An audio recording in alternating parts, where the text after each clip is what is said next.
जाने कहां हमर पटनावा कुल बाड़स खीरा उरा भइल बा बूटो एकदम पागल बा उमियो लाग गे हो बुझाते नहीं है कहां रहता स उमे घुंजती जा खइती जा गांव में आदमी लौटते नहीं कौन दूसरे में लेनो खाए के बा मजा दे दिला दूसरे में खाए में एगो तो लौकल हमर पटना भकोर ए भकोर आओ आओ आओ ने मारे मोर देख के जाने कहां रहता का मोर देख का चिल्ला तो रहे तना अरे मोर कोबेला घर में ते कहां रहस रे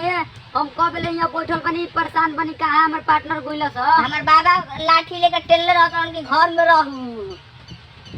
मने लइकाई के बात भुला गुलो घर में निकल नहीं कर सकत का कोई तो निकल के ताला के मारे तो जाने और खान के हम निकली अरे तो ओइसने सन काम कर दियल जाला का करे के बा छत पे कूद ना सकेला का तनी सा तो कहे लगे ने कि चोर आ गुल बा ना ना ओइसन बात नहीं के अपन घर में कोई ना कहेला आउ रुकनी के रकटुआ कहां बड़ा स आ सो लखनऊ बा लखनऊ नहीं के लखनऊ लौटते नहीं के लखनऊ के जाके लिया के आवो जल्दी है आज खीरा उरा भइल बा आ नीमक उमक काला बुक लखनऊ आओ तो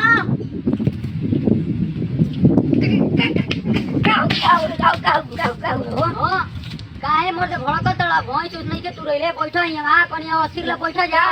औ 2 लीटरिया औ हमनी के पटनारा छोटा का 2 लीटरिया ओका रे घुमनी रहे तो घुमत रहे जल्दी तन लिया के लेवा जल्दी जल्दी अरे 2 लीटरियो कहां बा रे का हटे चलो ओ भैया बड़ागन का मोर दे कहां रहो बैठो बैठो हमर भौजी को तड़ी की तू दिन भर हमरे बिखल से सुता रह बैठो हमरे जगह अब का करे बुझाते नहीं कि हमरा हमार मन तो भर ना घर में तो हम कसम बहाना करने के जाते पेशाब करे तो हम नहीं हमरो बाबू घर में निकले तो तुरंत थोड़े हम लुकाइए काइलनी हां हां हमार तो लाठी लेके बाबा तो लाठी लेके टेलो तुरंत के घर ही में रहू हम तो लुका के आइलनी कहनी कि जाति पटनरवन के गुजो के खीरा और एकदम एकरी भइल बा दुपहरिया में कोई आदमी निकल लौकत आ जाके आज बेरा तुर लिया पूरा आ खाई जाई औकात नहीं बोल एकदम के नहीं छी तो तू ले अब ना ई सब काम करम जा तो कोब करम जा बुढ़ाई जा तो अभी अभी तो कोई मेहनत में लगी बिया तो हां तो ही में खीरा होने भइल हम देखो नहीं हम नहीं मोर तारा बुझाते ना बतावे के पहले हम अभी खाली आप लोग कितने बड़े पुण्य कर दिया वो कितने कोतरिया बड़ा बढ़िया होइल बा हां हां हां तब चले के का कइल जाई चल जाओ हम ना करम दे तो करम जा बेरा जा रहल बा नीमक मुक के व्यवस्था नहीं कइला कइले नीमक अब तो लेबे तो करी नीमक तो नहीं की जले ए बिना नीमक के चली पकड़े होई कि ना ए मेरा तो बात नहीं तनी वो कहते कि खा नहीं वो खराब है फिर तो नीमक बिना ना खाने कुछ लगता बा चल धर चलो तब तो काम हो ही जाइयो काम हो ही जाई थोड़ी काम चलो तब चले के खीरा उरा तूर लिया पूरा फरल बा एती घरी ठीक है चल के लीलपुरन में हां लीलपुरन में तूर लिया चलो चलो पहरिया में कोई है नहीं के सब कोई घर में अपने में रहत हुए हमनी के ने बहरी मजे मार लिया चलो मार लो फिर खाए के मिली जाएगी तो चलो चलो चलो चलो चल भाई वो चल चोरी कोई ये लेके बा जाई आदमी देख लो कोई कोई चोपड़ा खुल जा ये भाई हमरा तो मिलते नहीं के रे भाई बात हमारे भेटल रे हमारा मिल गई बा होने हमारा नाम मिलल पार्टनर चोरी मिल गई जाके मिल बात के खाए के बा नहीं हां हमारे मिलता है एगो तो मिल भाई के रही और मिल हमरा सुखाई मिलल आय चल वो साल बनियो कर पार्टनर तोनी बढ़िया जो हो ना ए पार्टनर लौकत नहीं के हियावा रहल है एगो हेनिया कहां गई रे पार्टनर कौना खेत में लिया लेल बड़ा हो अरे सारा भाई तो लौका ले लेबे रे पार्टनर को मिलते नहीं के जो खीरा बढ़िया बढ़िया मिलल 2 लीटर ई मिल गए पटनो ए मिलजुल के बांट के खाए के बारे पार्टनर ना मिलो लखनऊ बांट के खाई जाई अरे ये सब देखो को बैठ आदमी के अरे हो रे पार्टनर देखो तो दिखे रे देखो तो ना क्यों नहीं कहते ये पार्टनर हमारा एगो मिल हम छोड़ मिलो ये पार्टनर हमार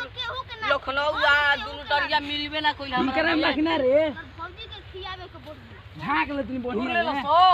एको हमरा छुरी नहीं। मिलबे ना कइल बात एको छुरी नहीं रे एको छुरी नहीं एको ना पार्टनर लो मोहरे मिलल बा नेनुआ है यार पार्टनर गम छे देखाओ रे पार्टनर चुरा के भागल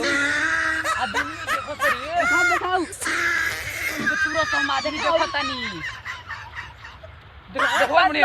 गम छे दे और एगो मिलल बा मोहर चूरो सो He tried it. लइकाई के बात मिला जा तरह सो जोन काम करत आप अभी तो नाम मिल मिला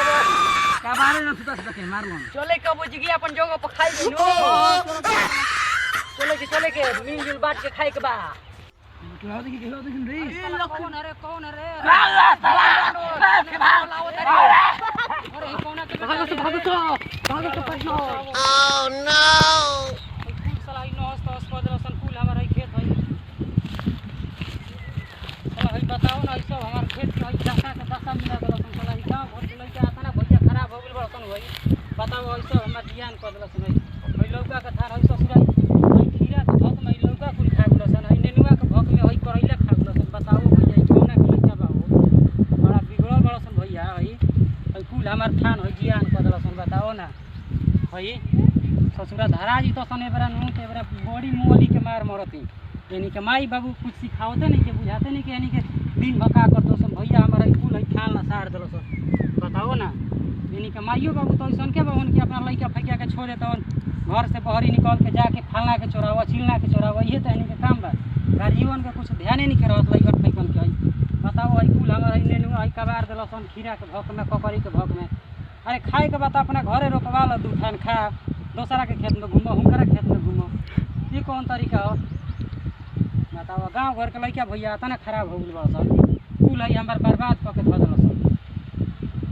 कौना के कहबो कि कौना के लइका रहे कौना के लइका ना रहे हैं बताओ हई कुल भैया हई खाना तना हई बढ़िया फरल ला हई बताओ हई महंगाई के जमाना में कुल हई सस्ता एकदम मिला के धऽ देलसन दादा हई सब हई खाना हमार जियान कर देलसन ससुराज तो उन्हीं के घरे बराबर होने के जरूर जाए चलसन कहाँ गुल हो चलसन एबार तो उन्हीं के घरे पहुँचतन प्रणाम भैया हम मंटू मौर्य भोजपुरिया राजा चैनल कॉमेडी के तरफ से एगो इंटरटेनमेंट वीडियो हम बनैले हनी जौन कि सामाजिक के तौर पे बटुए हमारा आशा ना पूरा विश्वास बटुए कि रुआ सब हमारे वीडियो के पसंद करम हम ये टॉपिक बनैनी और रुए सबके कि गाँव घर देहात में जैसे कि लड़का दूसरा के खेत में आबाटी लेखा करेलन लेकिन हम चाहब कि रुआ सब अपना बच्चन के संभारी घर में राखी दूसरा के खेत में ककड़ी खीरा लौका ये सब तुरल ठीक नहीं के अच्छा नहीं के